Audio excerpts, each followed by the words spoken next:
네, 우리 옆에 계신 분하고 인사 한번 하겠습니다. 사랑하고 축복합니다. 네, 한 번 더 인사하실 때에는 이번 고난주간 하나님께 더 가까이 나아갑시다. 한 번 더 인사하겠습니다. 고난주간 하나님께 더 가까이 나아가겠습니다. 네, 고난주간 하나님께 더 가까이 나아가는 우리 친일교회 모든 여러분들이 되기를 주님의 이름으로 축복합니다. 얼마 전에 집에서 아이들과 오랜만에 책을 같이 좀 읽어주려다가 아이들 책장에 있는 그 책들을 보는 가운데 눈에 띄는 제목이 있어가지고 아이들과 함께 읽어보게 되었습니다. 책 제목이 무엇이냐면은 구린내와 지린내였습니다. 애들 책 제목인데 그런 책 제목이 있어요. 구린내와 지린내였는데, 네, 내용을 보면 이렇습니다. 한 아이가 있었습니다. 한 아이가 있었는데 어디서나 볼 수 있는 그런 유형의 아이였는데 이상하게도 언제나 혼자 놀고 있는 그런 아이였습니다. 항상 혼자 놀고 있는 거예요. 이유가 뭐냐면은 바로 발에서 나는 어떤 냄새 때문일까요? 구린내 때문이죠. 특히 신발을 한번 벗으면은 그냥 숨이 저절로 멎을 만큼의 냄새가 이 아이 발에서 났다고 합니다. 그 냄새를 한번 맡아본 친구들은 절대로 그 냄새를 잊지 못했다고 합니다. 냄새만 안 나면 정말 좋은 친구인데 이 냄새가 너무나 지독해서 친하게 지낼 수가 없다는 아이들의 이야기가 있었습니다. 우리 옆에 계신 분한테 한번 인사하겠습니다. 저랑 친하게 지내주셔서 감사합니다. 네, 소리가 크게 안 들리네요. 네. 자, 그렇다면 이 냄새가 나는 아이의 가족들은 가만히 있었을까요? 내 아이가 이렇게 냄새가 나고 친구가 없는데 하루에도 그냥 잔소리는 한 1000번 이상은 했다고 합니다. 너 좀 씻어라. 너 냄새 너무 많이 난다. 잔소리를 했습니다. 그지만 아이는 어땠을까요? 정작 본인은 막 발가락 사이가 근질근질하고 내가 새로 산 옷이 이 발 때문에 더러워진 것을 보면서 씻고 싶었지만 하도 옆에서 씻어라 좀 깨끗이라 말을 하니까 이제 고집을 부리게 된 것이죠. 근데 어느 날 이 아이가 굉장한 맞수를 만나게 됩니다. 어떤 아이였냐면은 어느 때와 마찬가지로 혼자 공을 차고 있는데 어디에서 이상한 냄새가 나는 거예요. 내 발냄새가 달라졌나? 무슨 냄새지? 어디에서 퀴퀴한 지린내가 코를 찌르는 겁니다. 네. 그리고는 자신의 이제 코를 감싸면서 그 아이를 향해서 이야기를 하는 겁니다. 야, 네 지린내는 진짜 100일 묵힌 빨래를 맡은 그런 냄새 같아. 막 말을 하는 거예요. 그러자 그 지린내 나는 친구는 구린내 나는 애한테 얘기를 하는 겁니다. 야, 그렇다면 네 구린내는 썩은 감자에 방귀 냄새를 섞은 것 같아. 라면서 서로 막 손가락질하면서 싸우기 시작을 하는 겁니다. 좀 더럽죠, 내용이. 네. 그러면서 이제 서로 싸우다가 결국은 주변에 있는 친구들한테 물어보는 겁니다. 야, 누구 냄새가 더 독하냐? 누구 냄새가 더 냄새가 나냐? 라고 물어보는 거예요.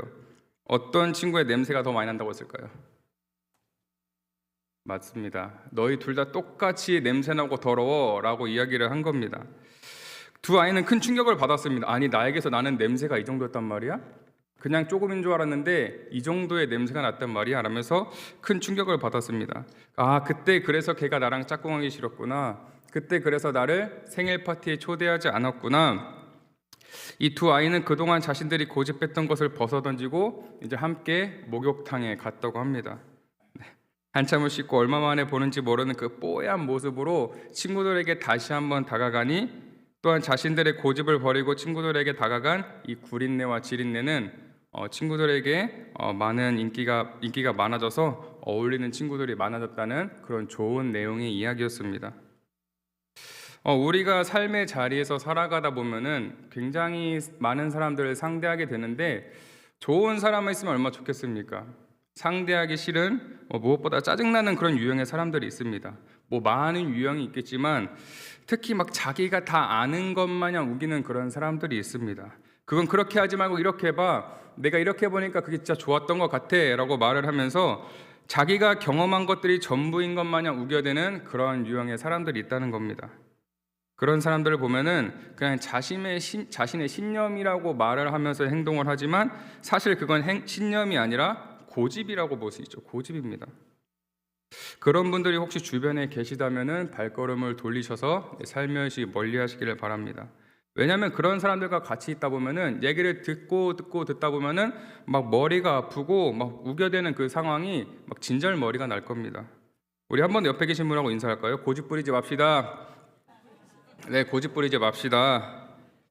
근데 오늘 우리가 돌아봐야 될 것은 뭐 다른 어떤 사람, 뭐 내 옆에 있는 사람의 그 고집이 아닙니다.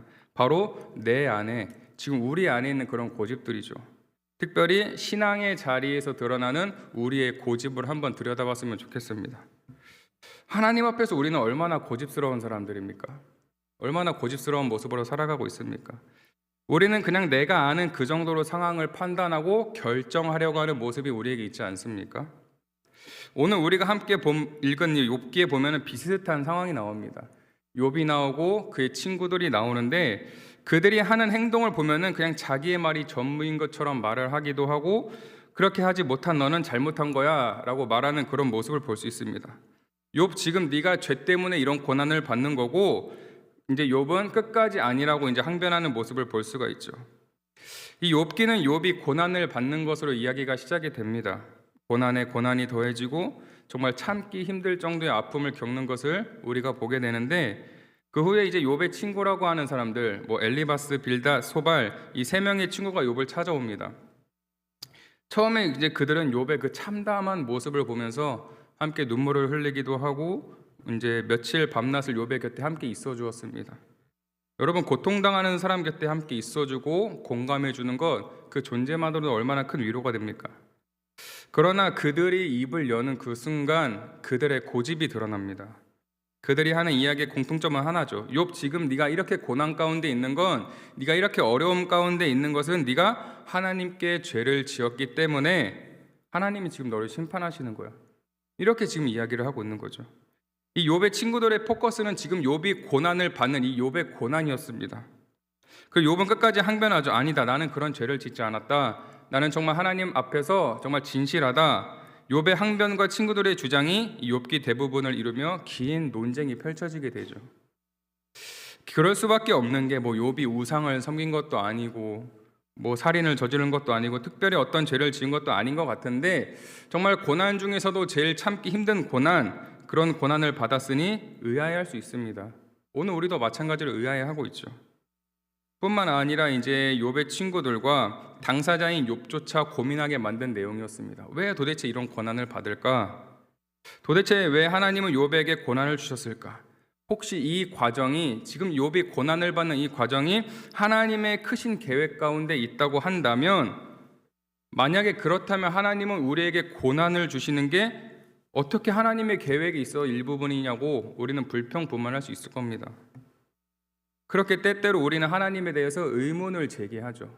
의문을 제기합니다. 하나님, 도대체 저는 이해할 수가 없습니다. 하나님, 저 사람은 이제 하나님 잘 안 믿는데, 저는 하나님 잘 믿는데 왜 믿지 않는 저 사람이 더 잘 먹고 잘 사는 것 같을까요? 나는 하루하루가 너무나 힘든데 지금 세상은 다 나에게 뒤돌아선 것 같은데 하나님은 지금 제 상황이 안 보이십니까? 예수님을 믿지 않는 사람들은 지금 신나게 놀면서 즐겁게 잘 인생을 사는 것 같은데 혹시 지금 제가 잘못 살아가고 있는 겁니까? 여러분, 그런데 그 우리의 모습을 잘 살펴보면은, 그 모습을 자세히 보면은 하나님의 뜻을 구하기보다는 나의 생각에 하나님의 뜻을 끼워 맞추는 경향이 있습니다. 분명히 기도한다고 하는데, 그렇다면 이 기도라고 하는 건 하나님의 뜻을 구하는 것인데, 이상하게도 시간이 지나면 지날수록 하나님의 뜻이 아닌 점점 나에게 만족이 될 만한 쪽으로 기울여 가고 있습니다. 이미 답을 정해놓고 하나님의 확인을 받으려고 하는 그런 기도를 하고 있는 거죠. 하나님의 뜻을 구하면서도 하나님의 뜻에 의문을 던집니다. 이게 얼마나 모순입니까, 여러분? 하나님의 뜻이 무엇이든 순종하겠습니다라는 자세가 아니라 내가 원하는 대로 이루어주세요라는 그 고집이 그 자리를 차지하고 있다는 거죠. 여러분, 조금 있으면 이제 월드컵이 시작이 됩니다. 2026년 월드컵이 시작이 되는데, 그 축구를 할 때 한 팀에서 가장 중요한 게 뭘까요? 바로 조직력이죠. 안타깝게도 지금 우리나라 축구를 보면 약간 그게 안 보이기는 하는데, 조직력이 축구에서 굉장히 중요합니다. 선수들 간의 소통이 잘 되어야 조직력이 단단해지고, 그 조직력을 연습에서 갈고 닦아서 실전에서도, 실제 경기에서도 조직력이 단단한 축구를 할 수가 있는 거죠. 이변이 많은 스포츠가 이 축구인데 뭐 축구공은 둥글어서 뚜껑을 열어봐야 알 수 있다듯이 어느 팀 어느 나라가 그냥 평소에도 서로 선수들 간의 커뮤니케이션, 소통을 잘하면서 조직력이 단단해져 있는지 그것이 이제 실전 경기에서 나타나죠. 뭐 변방의 약팀이 뭐 강팀을 이겼다는 것이 뭐 큰 이변이라고는 말하지만 선수들과의 소통과 단단한 조직력으로 경기에 임한 팀이 승리를 하는 게 당연하지 않을까요? 스타 플레이어들이 많은 팀을 보면은 뭐 경기가 풀리지 않으면 조급해하고 그리고 혼자 하려는 그런 경향들이 있습니다. 동료들을 이용하려고 하는 동료들과의 소통이 아닌 소통의 부재가 되어버리죠. 그로 인한 결과는 패배밖에 없는 겁니다. 여러분, 마찬가지로 하나님의 뜻을 구한다고 하면서도 그렇게 기도하면서 내가 생각하고 있는 것들에 하나님의 뜻을 끼워 맞추려고 하는 것은 하나님과의 소통의 부재일 뿐만이 아니라 나의 고집입니다. 고집. 괜한 고집 부리고 있는 거죠. 신앙의 고집입니다.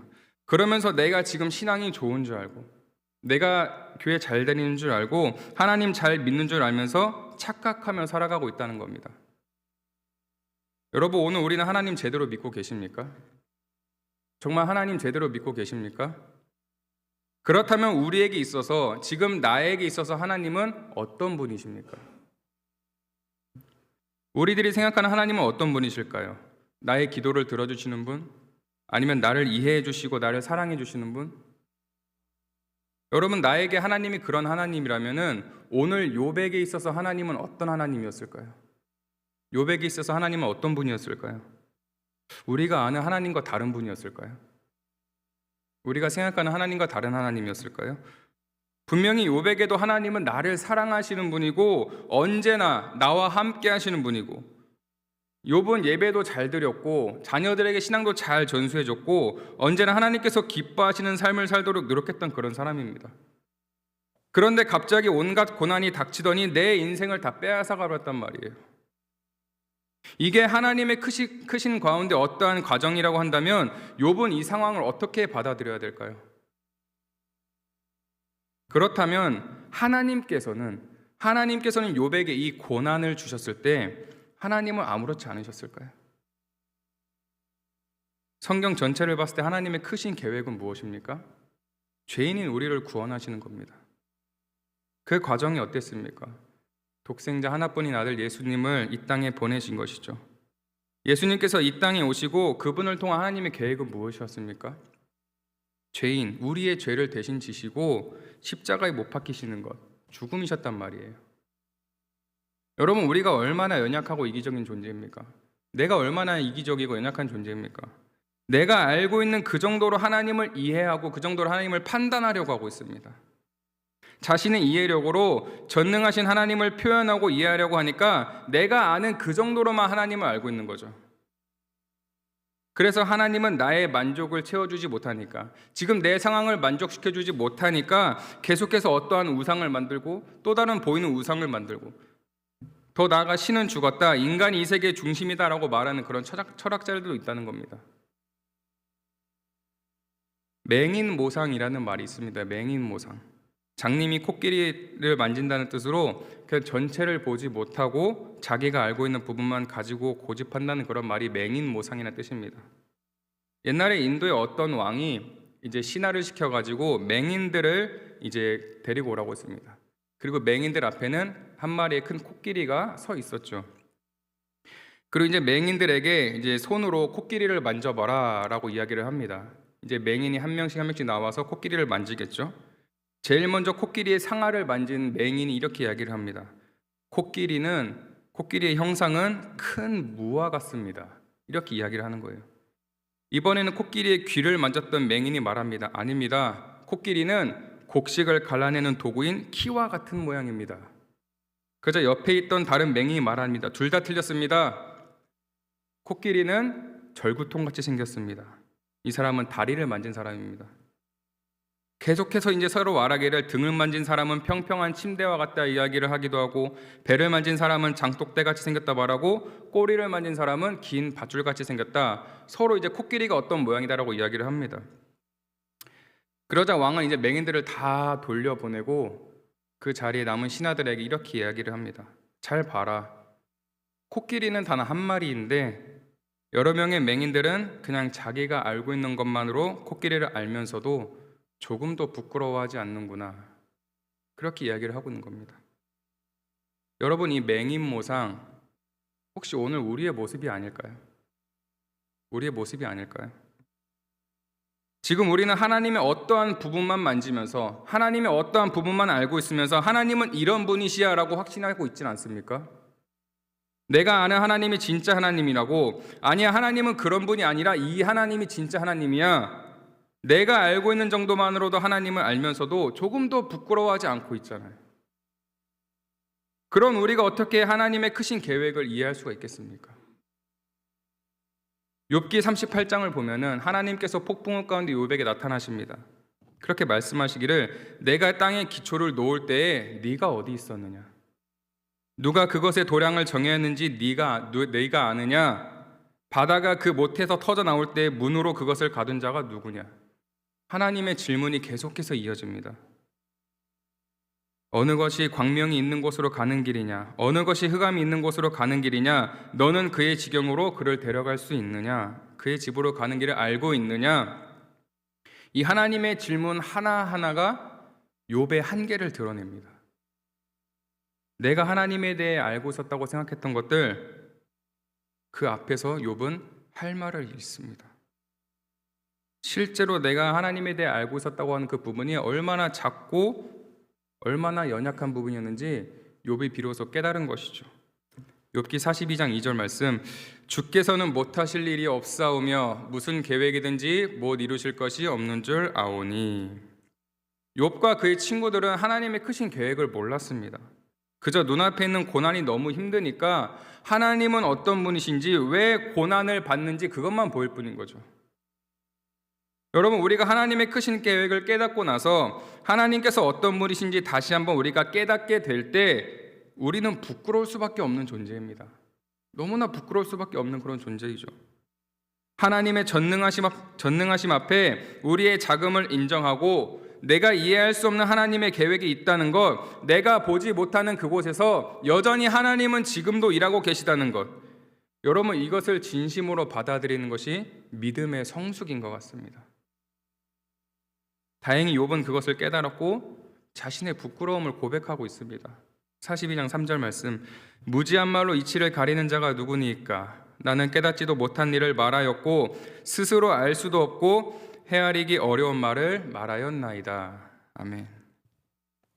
여러분, 하나님께 대해 의문을 던지면 던질수록, 그리고 대항하면 대항할수록 우리가 발견하게 되는 건 무엇입니까? 나의 부끄러움입니다. 나의 부끄러운 모습이에요. 하나님은 우리의 상상으로 가늠할 수조차 없는 그런 분입니다.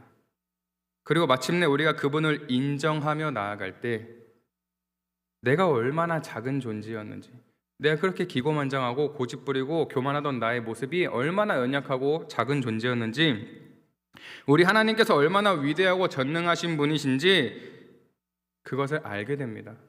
그것이 바로 은혜의 시작입니다. 나의 생각과 뜻이 들어간 고집이 아닌 하나님의 말씀에 나를 비춰볼 수 있어야 되는 것이죠. 말씀이라는 거울에 비춰서 우리 자신을 볼 수 있어야 됩니다. 오늘 여러분도 우리 모두는 무엇으로부터 자기 점검을 하고 계십니까? 사람들의 시선? 아니면 세상의 가치? 혹시 그것을 기준에 두며 살아가고 계시지는 않습니까? 우리는 자기 점검을 하나님 앞에서 해야 되는 그런 존재입니다. 즉 하나님의 말씀에 비추어 나를 점검할 수 있어야 되는 것이죠. 그럴 수만 있다면 나의 욕심과 이기적이었던 나의 고집이, 그런 나의 고집부리던 모습들이 하나님을 향한 믿음으로 변하게 될 것입니다. 그동안 내가 하나님에 대해서 제대로 알지 못했구나, 내가 하나님에 대해서 듣기만 했지 정작 하나님을 바라보며 살아가지 못했다는 것을 깨닫게 될 것입니다. 욥도 깨달았습니다. 그리고 하나님께 회개하며 나아갔죠. 중요한 건 은밀한 죄를 지은 것에 하나님께 용서를 구한 것이 아니라 하나님의 주권과 하나님에 대해서, 하나님의 정의에 대해서 의문을 던진 것에 대한 용서를 구했다는 겁니다. 하나님, 저의 작은 틀 안에 하나님을 가둬두고 살았습니다. 하나님, 제 작은 생각으로 감히 하나님을 평가하고 살았습니다. 하나님, 부끄러운 저를 용서하여 주시옵소서. 욥기 42장 5절에 이렇게 욥이 고백하고 있죠. 내가 주께 대하여 귀로 듣기만 하였사오나 이제는 눈으로 주를 배움나이다. 아멘. 욥의 신앙의 여정에서 가장 결정적인 전환점이 바로 이 한 구절에 담겨 있는 것 같습니다.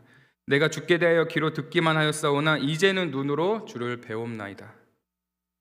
귀로 듣기만 하였사오나 이제는 눈으로 주를 배움나이다. 욥은 이전에도 하나님을 몰랐던 것이 아닙니다. 오히려 성경은 그를 말하기를 온전하고 정직하여 하나님을 경외하며 악에서 떠난 자라고 이야기를 하고 있죠. 욥은 하나님을 너무나 잘 아는 사람이었고 예배도 잘 드렸고 자녀들에게도 그것을 잘 전수해줬던 사람입니다.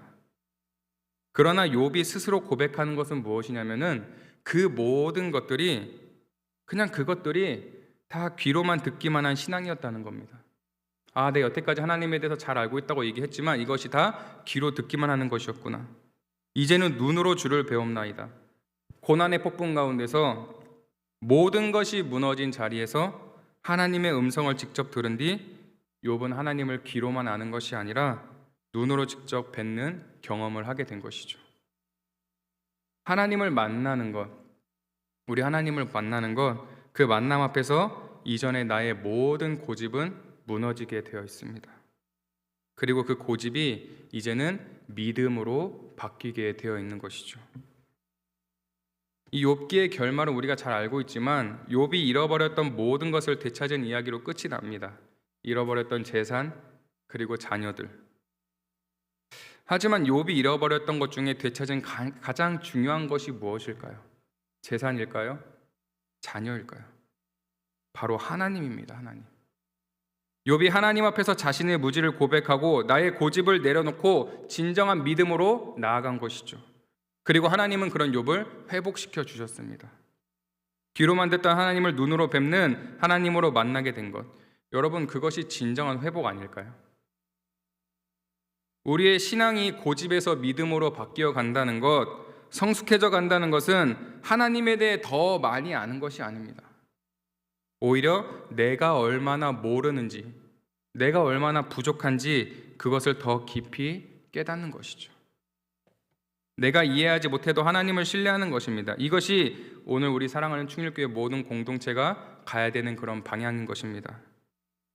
특별히 오늘 우리는 고난주간을 보내고 있습니다. 우리가 고난주간 가운데 내 욕심은 비워지고 예수님으로 가득 채워가는 그런 시간이 되기를 간절히 소망합니다. 그동안 내가 고집부렸던 것들 얼마나 많이 있습니까? 교회에 오기 전에도, 아니 예배 시간에도 내가 고집부리고 있던 그 많은 것들이 얼마나 많이 있습니까? 내가 아는 게 전부인 것 마냥 했던 것들, 무엇보다 내가 그냥 아는 정도로만 하나님을 국한시켰던 것들, 부끄러운 내 모습을 하나님 앞에 회개하며 나아가는 그런 고난주간이 되었으면 좋겠습니다. 그리고 무엇보다 하나님의 말씀에 나를 비춰서 점검해 보시고 하나님의 크신 사랑과 계획에 순종하며 나아가는 우리의 발걸음이 되었으면 좋겠습니다. 고집이 아닌 믿음으로, 내 뜻이 아닌 하나님의 뜻으로, 내 방법이 아닌 하나님의 방법으로 살아가는 우리 모두의 발걸음이 되기를 소망합니다. 그 믿음의 걸음 위에 하나님의 크신 사랑과 인도하심이 함께할 줄 믿습니다. 이 고난주간 나의 고집이 무너지고, 그동안 나의 고집이 무너지고 하나님의 크신 사랑이 그 자리를 가득 채우는 그런 은혜가 사랑하는 충일교회 모든 공동체 가운데 있기를 주님의 이름으로 축복합니다.